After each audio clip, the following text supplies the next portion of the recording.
There is something deeply appealing about a cabin hidden in the woods. People are drawn to these places to seek out peace, quiet, and an escape from the noise of civilization.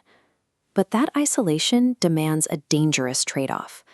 The absence of traffic and neighbors also guarantees the absence of help if something goes wrong.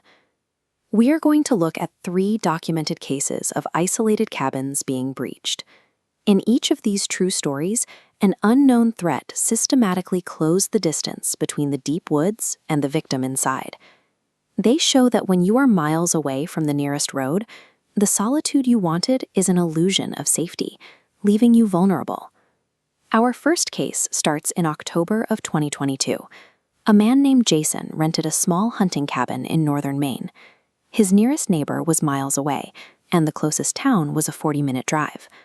The first night was quiet until 2:17 in the morning. Jason woke up, not to a sound, but to the faint glow of a porch light. It was a light he explicitly remembered turning off before going to sleep. The cabin was elevated several feet off the ground. When Jason walked to the front door and looked out the side window, he froze. A strange man was standing on the porch, motionless, staring directly at the front door. Jason stepped back, called emergency services, and locked himself in the bedroom. For nearly 40 minutes, the man outside never moved, never knocked, and never spoke. When the police finally pulled up to the property, the porch was empty. The only sign that anyone had been there at all was a set of muddy boot prints left on the wooden boards. The tracks presented a forensic impossibility. They stopped directly at the edge of the porch. There were no footprints in the mud leading up to the cabin, and no tracks leading away. In our second story, the threat moves closer. Emily decided to spend a week alone during the winter at a family cabin in the mountains of Colorado. The property sat tucked away in the trees, invisible from the main road. Because the area had poor cellular reception, the cabin was equipped with an old, battery-operated emergency radio. On the 4th night, the device clicked on by itself, filling the room with heavy static. Emily turned it off, assuming it was a hardware glitch. 10 minutes later, it switched back on. Through the static, a faint male voice spoke. It said her name. Then it whispered, "Don't look outside." As she sat still, a physical sound echoed through the room. 3 slow, heavy knocks came from the exterior wall directly behind her. Immediately after the 3rd knock, the cabin lost power. Emily grabbed a hunting rifle, locked herself in the bathroom, and waited for sunrise. When she finally stepped outside the next morning, she found a ring of footprints surrounding the cabin.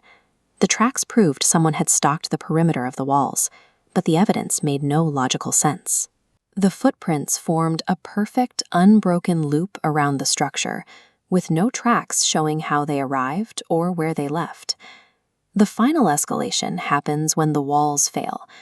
A man named Mark rented a secluded off-season cabin beside a frozen lake in Montana, without cellular networks or internet access.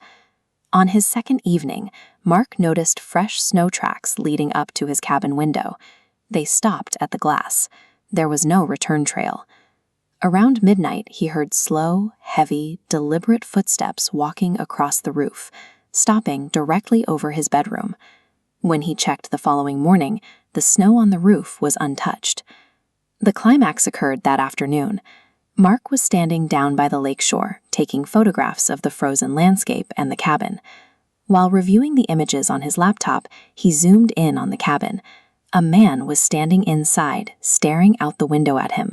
The figure was wearing Mark's exact jacket and hat. Mark quickly packed his belongings and fled. By reviewing the timestamps on the photos, he realized the figure inside the cabin had moved closer to the glass in every subsequent picture. His secure shelter had been completely compromised. These 3 encounters fracture the romanticized ideal of the wilderness getaway. The terror in these environments comes from helplessness. When the evidence left behind defies logic, footprints that vanish, or doppelgangers watching from inside, a locked door provides no security. If you seek out a remote cabin to escape the world, enjoy the solitude. Just make sure you are actually alone.